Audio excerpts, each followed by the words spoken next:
Hello, and welcome back. Before we begin, I want to gently remind you that the story you're about to hear is based on real crimes involving real people. Some names, locations, and identifying details have been changed to protect privacy, but the events themselves come from documented investigations, court records, and witness statements. These stories are told slowly and calmly, intended for nighttime listening.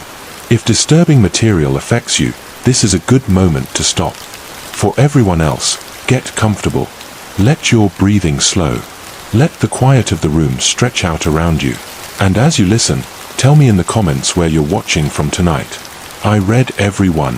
If you enjoy these true crime stories for sleep, don't forget to subscribe so you don't miss future uploads. This story begins in a place people associate with isolation but not danger, a large public library in a mid-sized city.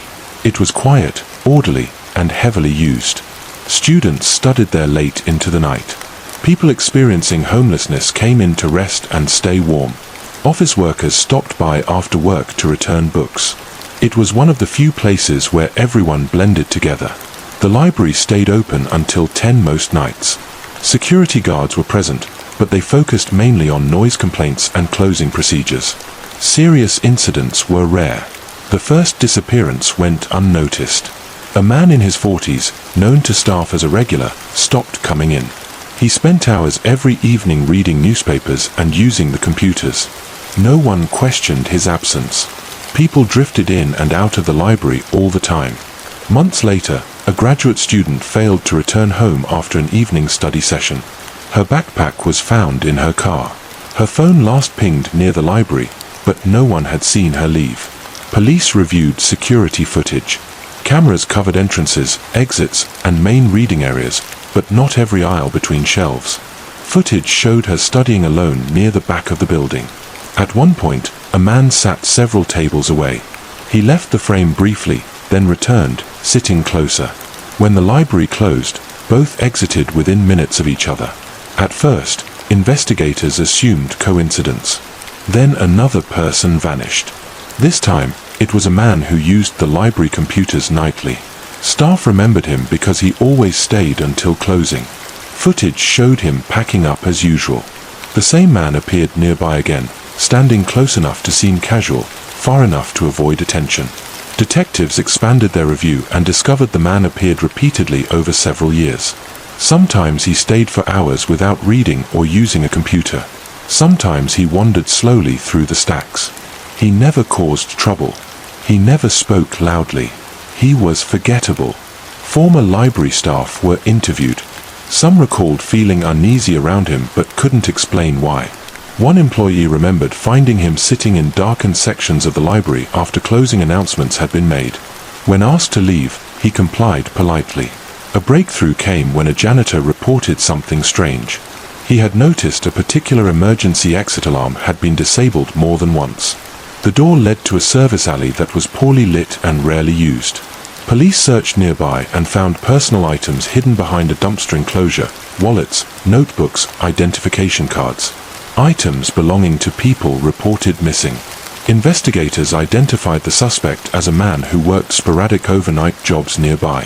He had no permanent address and spent many evenings inside the library. He knew the building's routines, blind spots, and quiet corners. He knew which exits were rarely monitored. When questioned, he admitted that libraries were ideal. People were distracted.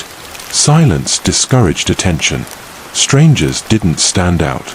He relied on the assumption that nothing bad happened in places built for learning. He described watching people over weeks, sometimes months, learning their schedules, waiting for nights when they stayed late and left alone. He never rushed. He waited until closing time, when staff were focused on procedures, not individuals. What disturbed investigators most was how long it took to notice a pattern. Libraries served transient populations. Students graduated. Regulars disappeared without anyone questioning why. After the case became public, the library made changes. Cameras were added between aisles. Closing procedures were updated. Staff escorts were offered at night. But for many patrons, the sense of quiet safety never fully returned. This story is disturbing because it unfolded in a place associated with knowledge and calm. A place people go to focus, to escape noise, to feel safe among others doing the same. It didn't rely on force or chaos. It relied on silence, routine, and invisibility. True crime reminds us that danger doesn't always announce itself. Sometimes it sits quietly nearby, waiting for the moment no one is paying attention. Thank you for listening.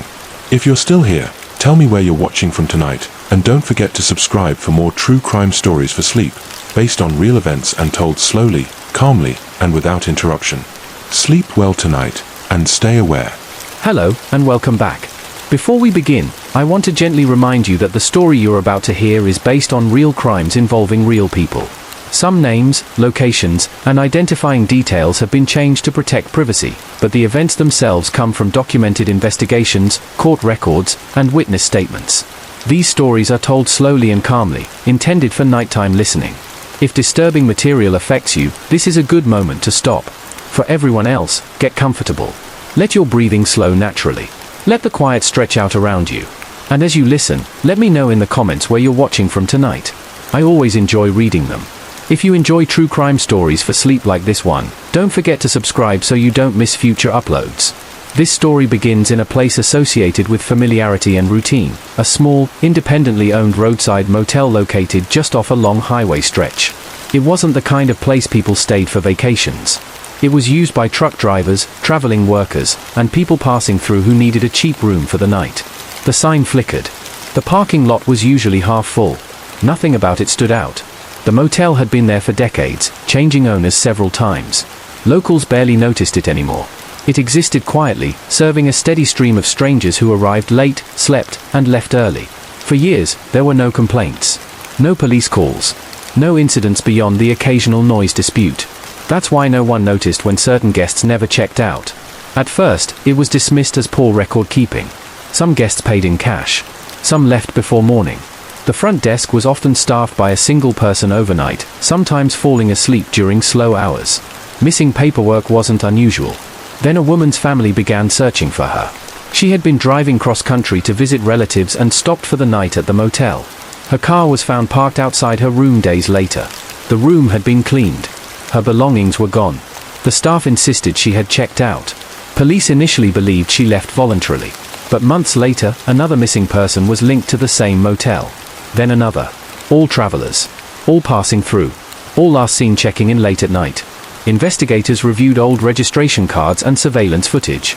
The cameras were outdated and covered only the front desk and parking lot. Footage showed guests arriving, receiving keys, and heading to their rooms.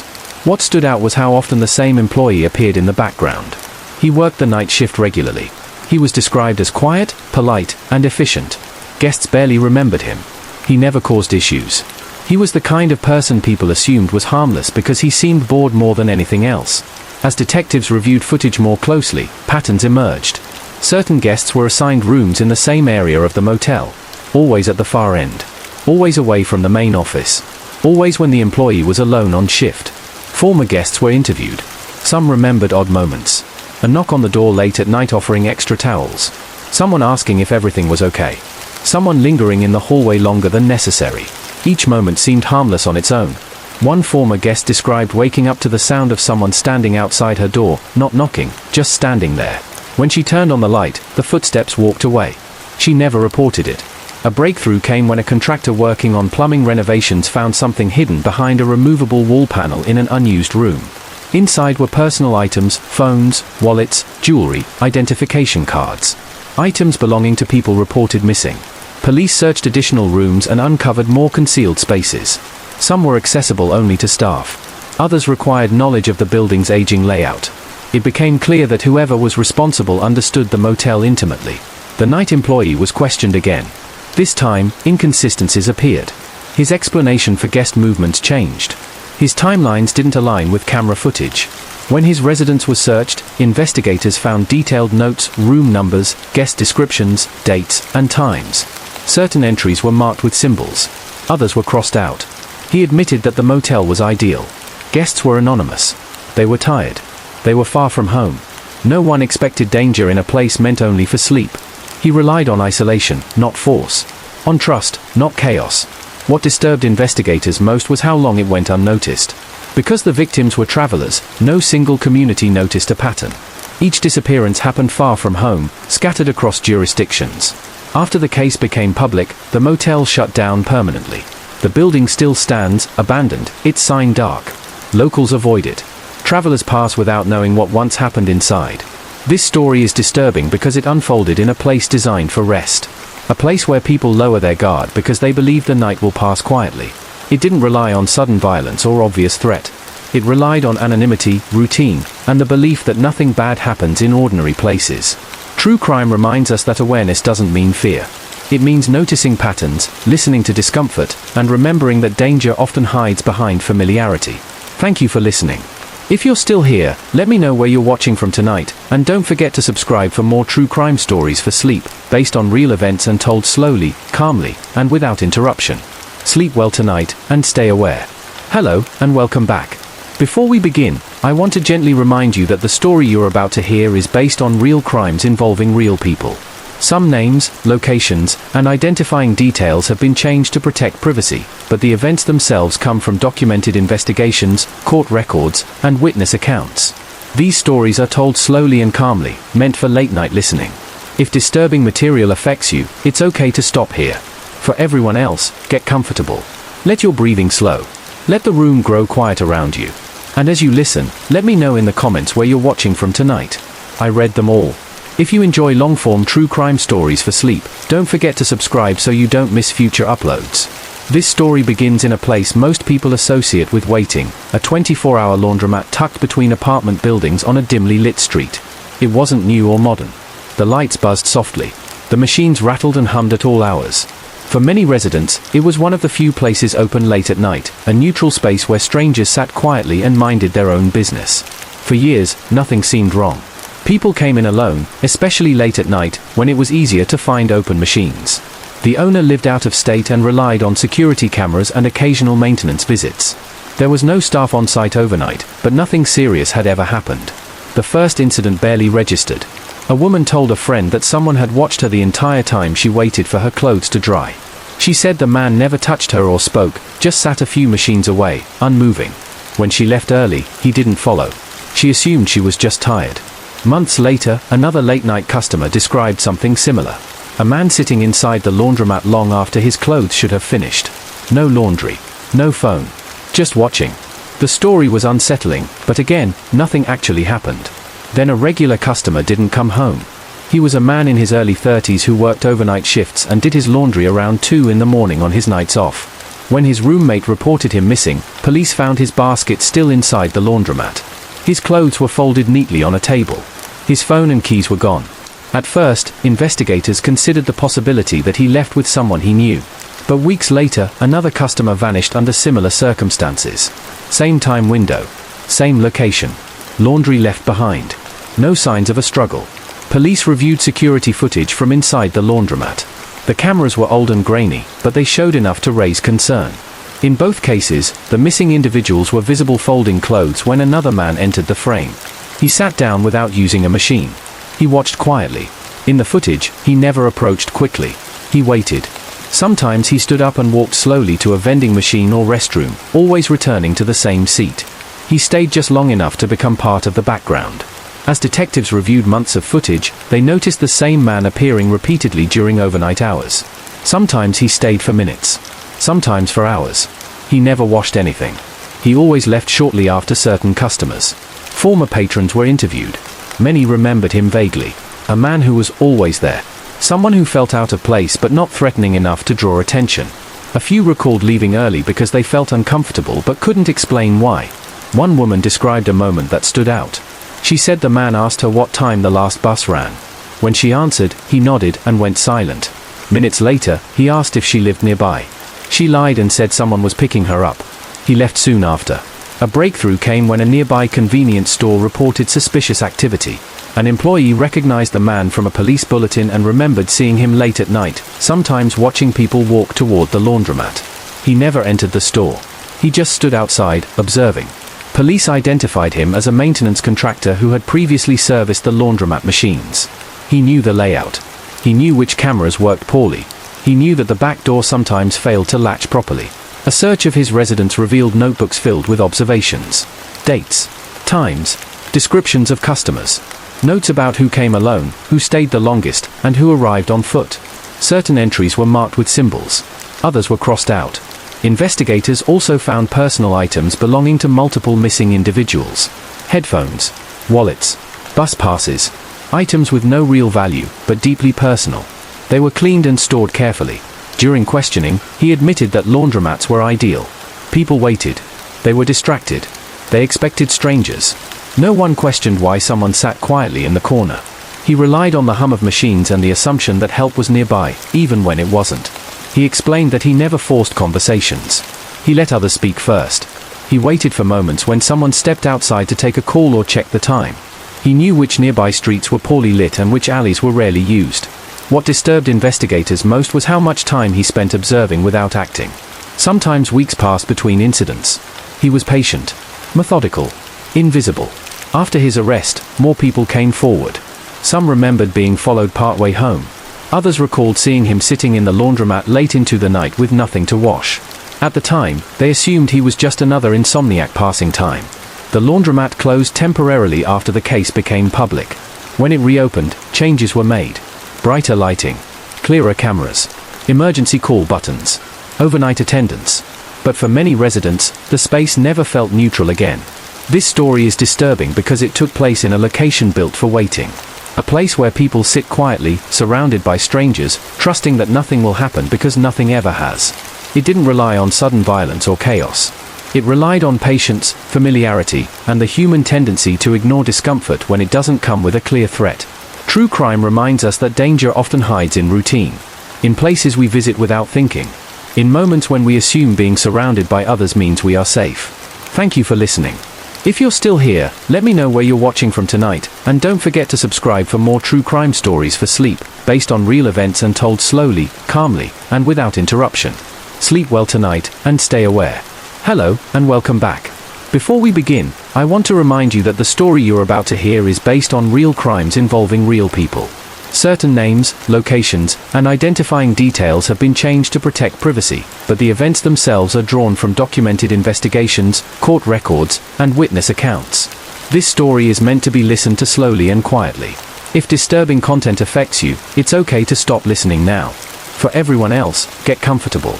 Let the noise of the day fade. Let your breathing slow. And as you listen, tell me in the comments where you're watching from tonight. I always enjoy reading them. If you enjoy true crime stories for sleep, don't forget to subscribe so you don't miss future uploads. This story begins in a place people rarely think of as dangerous, a quiet medical office building that closed promptly at 5 o'clock every evening. During the day, it was busy and well lit, filled with patients, staff, and the low hum of routine care. At night, it became something else entirely, silent hallways, locked offices, and long stretches of emptiness broken only by the occasional cleaning crew. For years, nothing unusual was reported. Then a receptionist at a dental practice noticed something strange. Files on her desk had been moved after hours. Not taken. Just rearranged. She assumed the cleaning staff had bumped them. She mentioned it casually, and everyone laughed it off. A few weeks later, a therapist working late heard footsteps outside her office long after the building had closed. She opened the door and saw no one. The security desk told her it was probably an HVAC technician or a cleaner running behind. She believed them. Then a medical billing clerk failed to show up for work. She was reliable, quiet, and lived alone. When she didn't answer calls, police were asked to perform a welfare check. Her apartment was locked from the inside. Nothing appeared disturbed. Her phone was on the nightstand. Her car was parked in its usual spot. There were no signs of forced entry. At first, investigators suspected a personal issue. Maybe she had left town. Maybe she needed time away. But friends insisted that didn't fit. She had been excited about an upcoming trip. She had plans. Months passed. Then another employee from the same building disappeared. This time, it was a night janitor who worked alone after hours. His co-workers assumed he had quit without notice.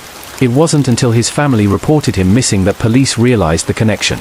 Detectives began examining the building more closely. They reviewed security footage, which revealed long stretches of time with no recorded activity. Cameras covered entrances and main corridors, but many interior hallways and offices were not monitored. Anyone familiar with the layout could move through the building unseen. Attention turned to a man who worked as a contracted security guard. He wasn't assigned to the building full-time, but he filled in regularly during overnight shifts. Staff described him as polite, quiet, and professional.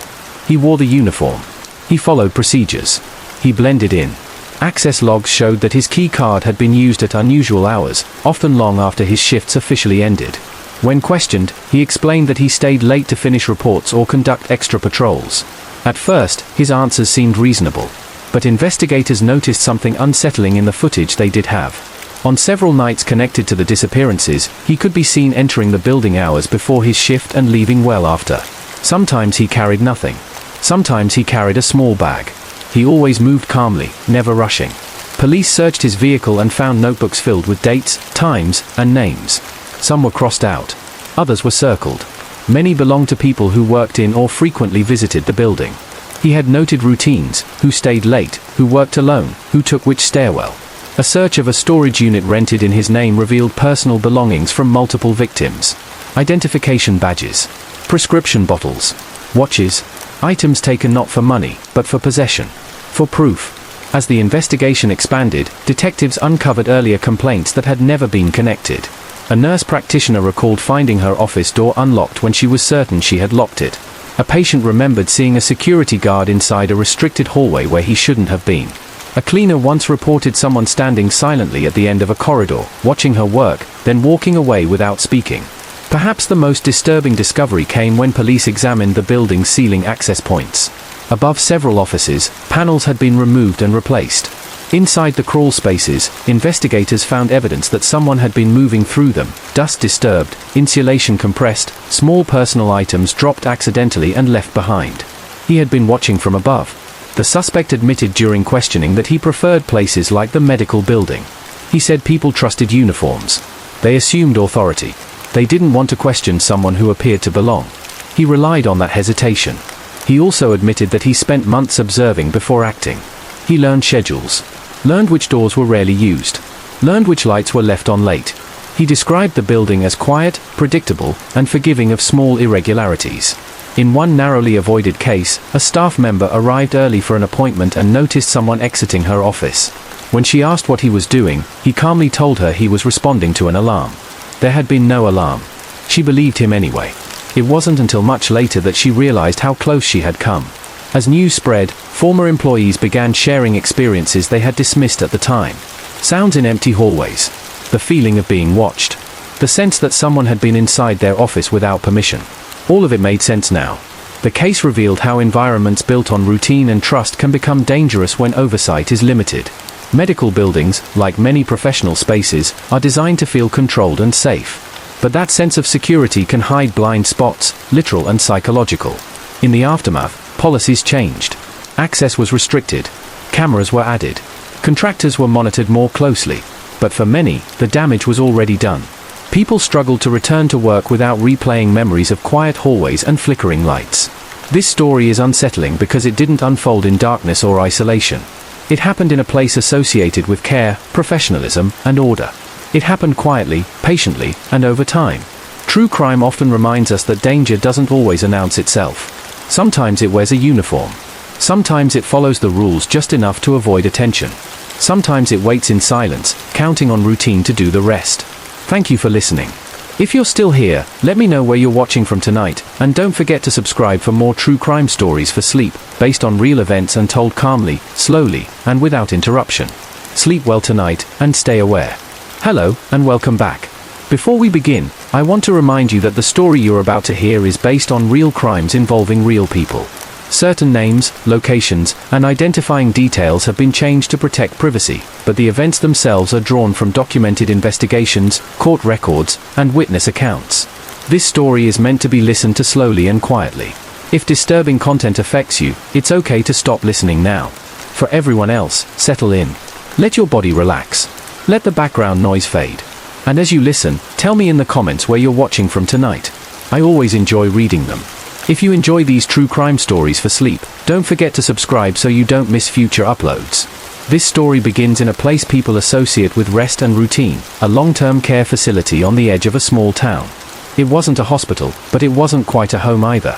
Residents lived there for months or years, supported by rotating staff, visiting family members, and a strict daily schedule that rarely changed. The facility had a good reputation. Families trusted it. Inspections were always passed. Staff turnover was low. Nothing about the building or its employees raised concern, until subtle inconsistencies began to appear. It started with medication discrepancies. Small ones. A pill missing here. A dosage logged at a time when the patient was asleep. Nurses assumed it was a paperwork issue. Charts were corrected and life moved on. Then a resident died unexpectedly. He was elderly, but stable. His condition hadn't changed in months. His death was attributed to natural causes. The family was saddened but not suspicious. Within weeks, another resident passed away under similar circumstances. Then another. Each death on its own made sense. But a nurse who had worked night shifts for years began to feel uneasy. She noticed that the deaths often occurred during the same overnight hours. Always quiet. Always calm. No alarms. No emergencies. She reported her concerns to management. They reviewed records and found nothing conclusive. The facility continued operating as usual. Months later, a resident was found unresponsive but survived after being rushed to a hospital. Blood tests revealed medication levels far higher than prescribed. The explanation was unclear. The doctor assumed a mistake had been made. The resident couldn't communicate clearly enough to explain what had happened. That incident changed everything. Authorities began a quiet investigation. They reviewed staff schedules, medication logs, and security footage. One name appeared repeatedly. A senior caregiver who worked mostly overnight shifts. He was known as dependable, calm, someone who volunteered for extra hours. Families praised him for being attentive. Security footage showed him entering rooms without logging visits. Sometimes he stayed longer than necessary. Sometimes he stood beside beds without performing any obvious tasks. Always quiet. Always unhurried. Investigators discovered that he had access to medication storage and understood dosage systems better than most. He knew which residents had no visitors, which families lived far away, which patients wouldn't be able to describe what they felt. When police searched his locker and vehicle, they found handwritten notes, room numbers, names, times, observations about sleep patterns and medical conditions. Some names were crossed out, others circled. Former staff members were interviewed again. This time, they shared things they had dismissed before. The caregiver spending too long in darkened rooms. The way he insisted on handling certain residents alone. How he discouraged family visits late at night, claiming residents needed rest. One nurse remembered catching him sitting silently beside a patient who was already asleep. When asked what he was doing, he said he was keeping them company. She didn't question it at the time. As investigators connected the timeline, it became clear that his actions had gone unnoticed because they blended into caregiving routines. In a place where people expect vulnerability, dependence, and quiet, small deviations didn't stand out. During questioning, he admitted that he preferred environments where people were already fragile, where death wasn't unexpected, where authority figures were trusted without question. He described the facility as predictable, controlled, safe from scrutiny. The revelation devastated families and staff alike. People replayed memories, wondering how many signs they had missed. How often kindness had been mistaken for care. How trust had been exploited. The facility implemented immediate changes. Medication controls were tightened. Overnight staffing increased. Cameras were installed in hallways. But the sense of violation lingered long after. This story is disturbing not because it involved chaos or violence, but because it unfolded quietly, behind closed doors, in a place built on trust and compassion. It reminds us that danger doesn't always look threatening. Sometimes it looks responsible. Sometimes it looks helpful. True crime teaches us that awareness matters, even in places we assume are safe by design. That trust should never replace oversight. And that listening to quiet discomfort can make a difference. Thank you for listening. If you're still here, tell me where you're watching from tonight, and don't forget to subscribe for more true crime stories for sleep, based on real events and told calmly, slowly, and without interruption. Sleep well tonight, and stay aware. Hello, and welcome back. Before we begin, I want to remind you that the story you're about to hear is based on real crimes involving real people. Certain names, locations, and identifying details have been changed to protect privacy, but the events themselves are drawn from documented investigations, court records, and witness statements. This story is meant to be listened to slowly and quietly. If disturbing content affects you, it's okay to stop listening now. For everyone else, get comfortable. Let your breathing even out. Let the outside world grow distant. And as you listen, tell me in the comments where you're watching from tonight. I always enjoy reading them. If you enjoy these true crime stories for sleep, don't forget to subscribe so you don't miss future uploads. This story begins in a place associated with safety and routine, a small neighborhood gym that stayed open 24 hours a day. It wasn't a large facility. Just a few workout rooms, lockers, showers, and a front desk that was often unattended late at night. Members used key cards to enter, and most people visited at the same times every week. For years, nothing seemed unusual. Then a woman reported that her locker had been opened while she was showering. Nothing was missing.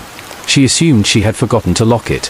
A few weeks later, another member complained that someone had been inside the locker room while it was supposed to be empty. The complaint was noted, but no action was taken. Then a regular stopped coming. He was a man in his late 20s who worked early mornings and exercised late at night.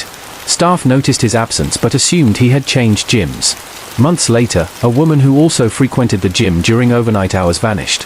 Her car was found in the parking lot. Her gym bag was inside. She had never checked out. Police initially treated the cases separately, but when they reviewed access logs, a pattern emerged.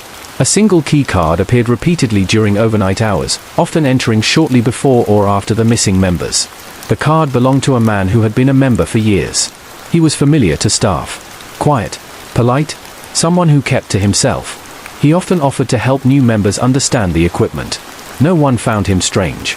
Security footage revealed that he spent long stretches of time sitting in common areas, not exercising. He watched people come and go. He learned routines. He learned who came alone and who stayed late. He also learned which cameras didn't fully cover locker room entrances.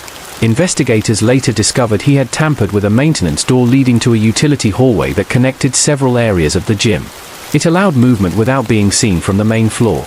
In that hallway, police found personal items belonging to multiple missing members, keys, earbuds, identification cards. Former members began coming forward once the investigation became public. Several described uncomfortable encounters they had dismissed at the time. Someone standing too close in empty rooms. Someone watching from mirrors.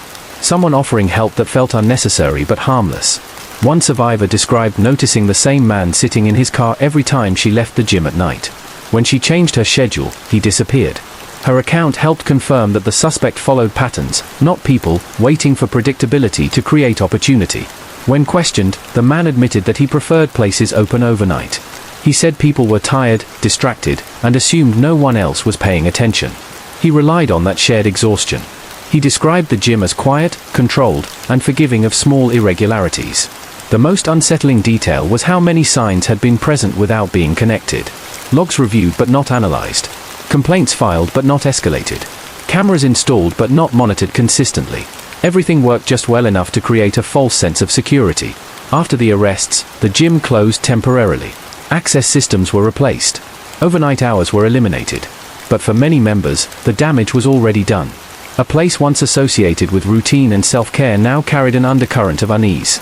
This story is disturbing because it unfolded in a place people visited to feel better, stronger, and safer. It didn't rely on chaos or force. It relied on routine, familiarity, and silence.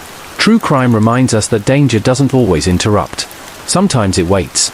Sometimes it blends in. And sometimes it hides in places we trust the most. Thank you for listening. If you're still here, let me know where you're watching from tonight, and don't forget to subscribe for more true crime stories for sleep, based on real events and told calmly, slowly, and without interruption. Sleep well tonight, and stay aware. Hello, and welcome back. Before we begin, I want to remind you that the story you're about to hear is based on real crimes involving real people. Certain names, locations, and identifying details have been changed to protect privacy, but the events themselves are drawn from documented investigations, court records, and witness accounts. This story is meant to be listened to slowly and quietly. If disturbing content affects you, it's okay to stop listening now. For everyone else, get comfortable. Let your breathing slow. Let the world outside fade into the background. And as you listen, tell me in the comments where you're watching from tonight. I always enjoy reading them. If you enjoy true crime stories for sleep, don't forget to subscribe so you don't miss future uploads. This story begins in a place people often associate with calm and productivity, a shared office workspace that operated 24 hours a day. Freelancers, remote employees, and small business owners rented desks and offices, coming and going at all hours. The environment was quiet, modern, and designed to feel safe through access cards and minimal staff presence overnight. During the day, the building was busy. At night, it was nearly silent. Only a handful of people worked late, usually the same ones, following predictable schedules. Over time, they recognized each other without ever exchanging names. The first incident seemed minor. A woman noticed her desk drawers had been opened overnight. Nothing was missing. She assumed cleaning staff had been careless. A week later, another member reported that files on his computer had been accessed, though nothing appeared altered. Management advised changing passwords and moved on. Then one of the regular overnight members stopped coming. He was a software developer who worked alone after midnight several nights a week. When his clients couldn't reach him, they assumed he was busy or on a deadline. Days passed. Then weeks. Eventually, his family reported him missing. Police reviewed security footage from the building. The cameras covered entrances and common areas but not individual offices or corridors between them. Footage showed the man arriving late one night and entering the workspace. He was never recorded leaving. Investigators initially believed he may have left through an exit not covered by cameras. But when another overnight member vanished months later under similar circumstances, attention turned inward. Access logs revealed a troubling pattern. One access card appeared repeatedly during the same overnight windows, often entering shortly before the missing members and leaving long after. The card belonged to a man who rented a small office near the back of the building. He was described by others as quiet and professional. Someone who always nodded politely but never engaged in conversation. He often stayed late, sometimes sleeping on a couch in a common area. No one thought much of it. As detectives reviewed footage more closely, they noticed something unsettling. The man frequently walked the corridors without entering his office. He paused near closed doors. He waited in darkened areas where cameras didn't reach. Sometimes he followed others at a distance, stopping when they stopped. A search warrant revealed hidden storage compartments inside his rented office. Inside were personal items belonging to multiple missing individuals. Laptops, identification cards, notebooks, items taken carefully and kept in order. Further investigation uncovered complaints that had never been connected. A woman recalled feeling watched while working late, sensing movement behind her glass office wall. Another remembered someone trying her door handle late at night, then walking away when it didn't open. Each incident had been dismissed as imagination or a simple misunderstanding. One member narrowly avoided becoming another victim. He noticed the same man appearing behind him multiple times throughout the night. When he pretended to take a phone call and left early, the man followed him into the parking garage. Only when he approached a group of people did the follower turn back. His report helped confirm police suspicions.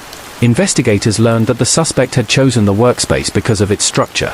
Minimal staff, long hours, limited oversight, people distracted by work and headphones.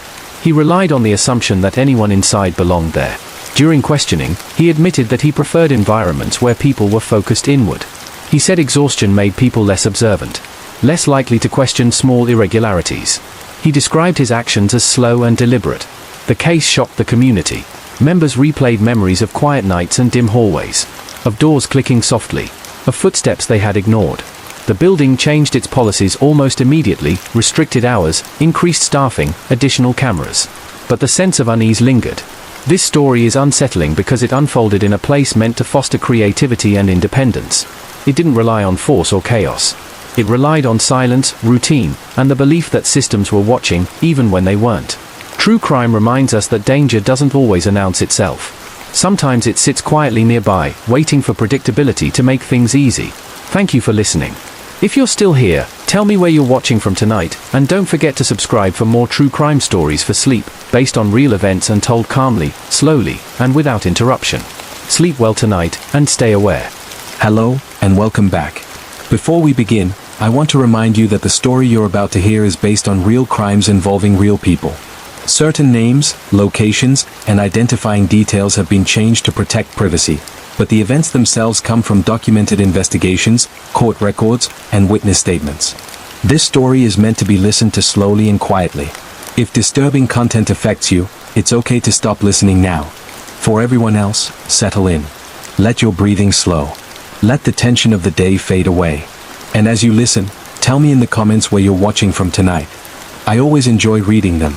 If you find yourself coming back for these true crime stories for sleep, don't forget to subscribe so you don't miss future uploads. This story begins in a town built around convenience. Everything people needed was close by: shops, schools, offices, and walking paths that connected neighborhoods like quiet arteries. People felt safe here. Familiar faces passed each other every day. That sense of familiarity was exactly what allowed something dark to exist unnoticed for so long. The first warning sign came in the form of a complaint that went nowhere. A woman reported that someone had been inside her house while she was away. Nothing was stolen. Nothing was broken. But she was certain something had changed. A chair was angled differently. A cupboard door was left slightly open. Police told her it was likely stress or forgetfulness. Weeks later, another resident reported something similar. Then another. Each time, officers found no signs of forced entry. Doors and windows were intact. No alarms were triggered. The reports were logged and quietly dismissed. Then someone went missing. The victim was a man in his early 40s who lived alone and worked predictable hours. He was last seen walking home from a grocery store less than a mile from his house. His groceries were later found in his kitchen, partially unpacked. The front door was locked. His phone and wallet were gone. There was no evidence of a struggle. Police initially believed he had left voluntarily, but friends insisted that didn't make sense. He had plans. He had responsibilities. He wouldn't just disappear. 2 months later, a woman living alone vanished under nearly identical circumstances. This time, investigators paid closer attention. Her home also showed subtle signs of disturbance. Nothing obvious, just small inconsistencies. A window unlatched. A light left on in a room she never used. As detectives dug deeper, they noticed that all reported incidents and disappearances occurred within a specific area connected by pedestrian paths and service alleys. These paths were rarely monitored and used mostly by locals who felt comfortable walking them at all hours. Attention turned to a man who worked as a delivery and maintenance contractor in the area. He was known by many residents, often seen carrying tools or packages. He had access codes, keys, and a reason to be present in and around homes. People trusted him because he looked like he belonged. When police searched his vehicle, they found notebooks filled with dates, addresses, and observations. Notes like alone, returns late, and no visitors. Some entries were marked complete. Others were circled. A search of a rented storage unit revealed personal belongings from multiple missing people. Shoes, bags, identification cards. Items that held no monetary value but deep personal significance. Everything was carefully organized. Investigators soon realized the reports of someone being inside homes without stealing anything were part of the same pattern. He had been entering houses just to observe, to learn routines, to test access points. Sometimes he stayed only minutes. Other times, hours. He moved silently, carefully, leaving as little evidence as possible. Another disturbing detail emerged when police reviewed years of overlooked security footage. In several cases, a figure could be seen walking behind residents on the paths late at night, always keeping distance, always slowing or stopping when they did. He followed patterns, not people, waiting for the moment when predictability made intervention easy. A separate case uncovered during the investigation involved a woman who had narrowly avoided becoming a victim. She returned home unexpectedly one afternoon and found her bathroom light on. She was certain she had turned it off. As she stood in the hallway, she heard a soft sound, like fabric brushing against a wall. She left immediately and called police. The intruder escaped through a back door. Her report helped investigators narrow their timeline. As more evidence came to light, authorities realized the crimes extended beyond the town. Similar disappearances had occurred in neighboring areas with the same pedestrian infrastructure, the same kind of access, the same sense of safety. During interrogation, the man admitted that he preferred places where people felt comfortable, where they moved without thinking. He said routines made everything easier. He didn't rush. He waited. He relied on people dismissing small signs because acknowledging them felt inconvenient or embarrassing. Perhaps the most unsettling aspect of the case was how many people had interacted with him. He had been inside dozens of homes. He had been trusted, welcomed, thanked. His presence had never raised alarms because it matched expectations. In the aftermath, residents struggled with a new awareness. They questioned memories, sounds they had ignored, moments they had brushed aside. The town installed new lighting, new cameras, new locks. But what changed most was how people listened to their instincts. This story, like so many others in true crime, is not just about what happened, but about how it was allowed to happen. About how familiarity can become a blind spot. About how danger doesn't always force its way in, it often waits to be invited through assumption and routine. True crime reminds us that awareness is not fear. It's attention. It's listening to small discomforts before they become something larger. It's understanding that safety is not guaranteed by familiarity alone. Thank you for listening. If you're still here, tell me where you're watching from tonight, and don't forget to subscribe for more true crime stories for sleep, based on real events and told calmly, slowly, and without interruption. Sleep well tonight, and stay aware. Hello, and welcome back. Before we begin, I want to remind you that the story you're about to hear is based on real crimes involving real people. Certain names, locations, and identifying details have been changed to protect privacy, but the events themselves are drawn from documented investigations, court records, and witness testimony. This story is meant to be listened to slowly and quietly. If disturbing content affects you, it's okay to stop listening now. For everyone else, get comfortable. Let your breathing slow and your body relax. And as you listen, tell me in the comments where you're watching from tonight. I always enjoy reading them. If you enjoy these true crime stories for sleep, don't forget to subscribe so you don't miss future uploads. This story begins in a place designed for short stays. A roadside motel just off a major highway. The kind of place people stop at without thinking, travelers passing through, truck drivers resting for the night, families breaking up long drives. Rooms turned over quickly. Guests came and went, often without learning each other's names. For years, nothing unusual was reported. Then a woman failed to arrive at her destination. She had checked into the motel late at night and sent a message saying she was tired and would continue driving in the morning. That message was the last anyone heard from her. When police contacted the motel, staff said she had checked out early. There was no reason to question it. Months later, another guest vanished after staying at the same motel. Then another. Each case occurred weeks or months apart, in different seasons, involving people from different places. The disappearances were handled by different jurisdictions, and no one initially connected them. The first clue came from an employee who had worked at the motel for several years. He mentioned that a certain room was requested unusually often, even when other rooms were available. Guests staying in that room frequently checked out early or left belongings behind. Sometimes, staff would find personal items in the trash that didn't seem like things people would willingly discard. Investigators reviewed booking records and noticed a pattern. The same employee was often working the desk when those guests checked in. He was described by co-workers as quiet, reliable, and helpful. Guests trusted him because he handled everything calmly and efficiently. He knew which travelers were alone, which rooms were isolated, and which security cameras didn't work properly. When police reviewed old surveillance footage, they noticed something unsettling. On several nights tied to disappearances, the employee could be seen walking toward guest rooms long after his shift ended. Sometimes he carried linens. Sometimes nothing at all. The footage was grainy, incomplete, and often overwritten before it could be reviewed in detail. A search of the motel uncovered a hidden maintenance corridor behind several rooms. It allowed access without passing through public areas. Inside one of the storage spaces connected to the corridor, investigators found items belonging to missing guests. Phones, identification cards, clothing. Each item had been cleaned carefully. As the investigation widened, police discovered similar cases connected to other motels along the same highway. In each instance, the suspect had worked temporarily or filled in for short periods. He moved frequently, staying just long enough to learn routines and vulnerabilities before relocating. Because motels are designed for anonymity, his presence never stood out. Another disturbing detail emerged when detectives interviewed survivors. A man recalled waking briefly in the night to someone standing near the door, assuming it was staff responding to a noise complaint.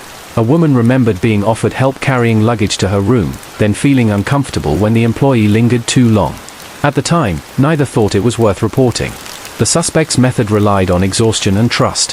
Travelers were tired, disoriented, far from home. They didn't question authority in a uniform. They didn't want trouble. He counted on that hesitation. In one narrowly avoided case, a guest became suspicious after noticing the employee outside her room more than once. She locked the door and placed a chair against it. In the morning, she found scratch marks near the lock. Her report helped confirm the timeline investigators were building. When the suspect was finally arrested, authorities uncovered journals documenting years of movement. Highway exits, motel names, room numbers, notes about which properties had blind spots or minimal staffing overnight. He didn't view his actions as impulsive. He described them as planned, deliberate, and quiet. Perhaps the most unsettling part of this story is how invisible it all was. Motels are transitional spaces. People don't linger. Staff turnover is high. Guests rarely speak to one another. It was the perfect environment for something terrible to hide in plain sight. These crimes didn't occur in places people consider dangerous. They happened in ordinary rooms with locked doors and flickering lamps. Places meant to feel temporary and safe. The danger wasn't loud. It didn't rush. It waited patiently in routine and anonymity. True crime often shows us that safety is not guaranteed by familiarity or convenience. That trust, when combined with exhaustion and isolation, can be exploited. And that listening to discomfort, even when it feels inconvenient, can matter. Thank you for listening. If you're still here, let me know where you're watching from tonight, and don't forget to subscribe for more true crime stories for sleep, based on real events and told calmly, slowly, and without interruption. Sleep well tonight, and stay aware. Hello, and welcome back. Before we begin, I want to gently remind you that the story you're about to hear is based on real crimes involving real people. Certain names, locations, and identifying details have been changed, but the events themselves are drawn from documented investigations, witness statements, and court records. This story is meant to be listened to slowly and quietly. If disturbing content affects you, it's okay to stop listening now. For everyone else, settle in. Let the world outside fade away. And as you listen, tell me in the comments where you're watching from tonight. I read every one. If you enjoy these true crime stories for sleep, don't forget to subscribe so you don't miss future uploads. This story begins with a stretch of highway that locals avoided after dark. Not because it was dangerous in an obvious way, but because it felt wrong. The road cut through long miles of forest and farmland, with few lights and even fewer buildings. People used it every day, but at night, it became quiet in a way that felt unnatural. The first person disappeared after their car broke down along that road. A passing driver reported seeing the vehicle pulled onto the shoulder with its hazard lights on. By morning, the car was still there, but the driver was gone.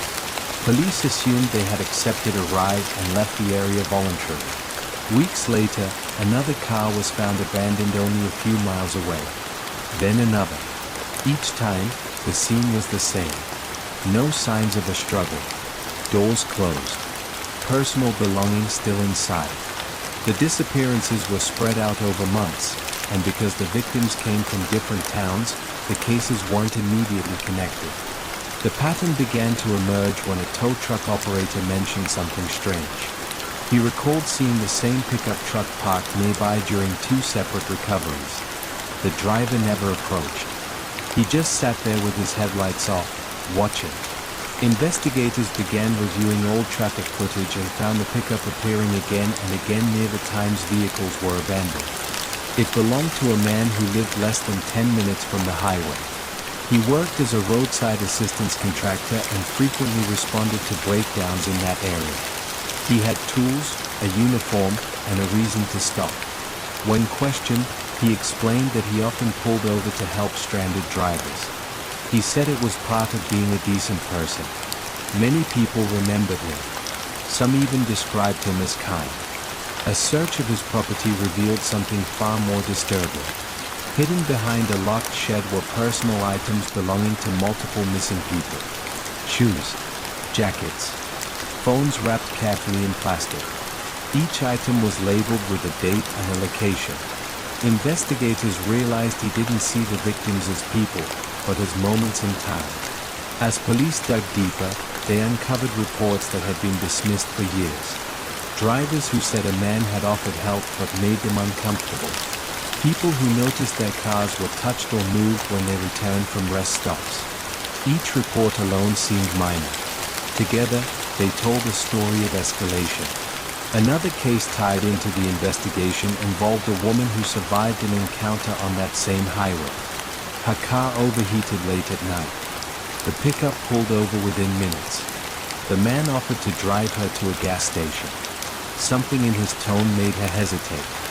Instead, she pretended to call a friend and said help was already on the way. The man left immediately. She later learned how close she had come.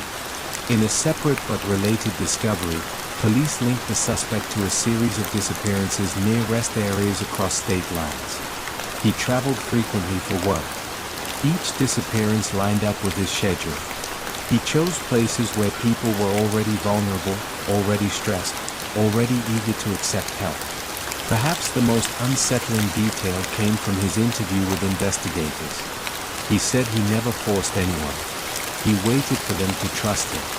He relied on exhaustion, isolation, and the belief that help is always safe. Another connected case uncovered during the investigation involved a man who worked overnight at a train station.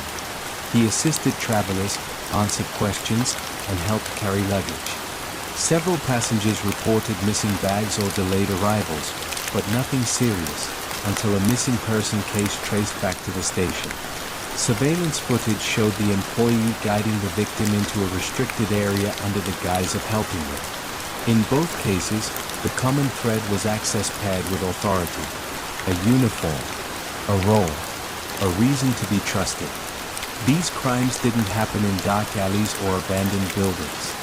They happened in moments of vulnerability, on roadsides, in transit spaces, in the brief pauses between destinations. One investigator later described the danger as quiet and patient. It didn't chase. It waited.